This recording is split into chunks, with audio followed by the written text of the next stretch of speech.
¿Sabes, amigo? Estoy seguro de que es un buen tipo.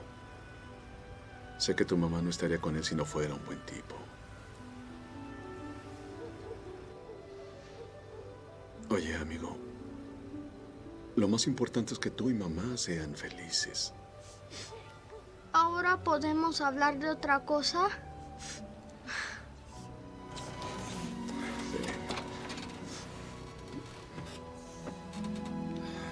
Te extraño mucho. También te extraño, amigo.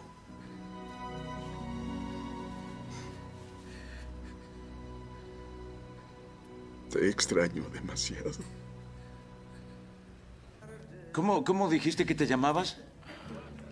Airi, no es tan difícil. Perdona, oye...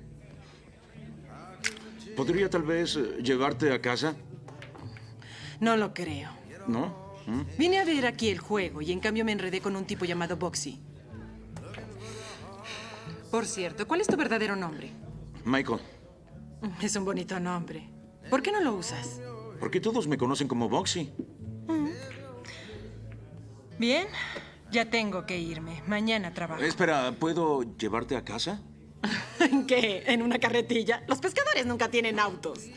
Oye, yo también tengo sentimientos. ¿Dónde? ¿En tus pantalones? Oh, ¿qué dices, mujer? ¿Dónde está la pasión en tu vida? Durmiendo, en casa. Uno tiene 6 y el otro 8. Solo puedo decir que son unos niños afortunados. Tienen una madre maravillosa.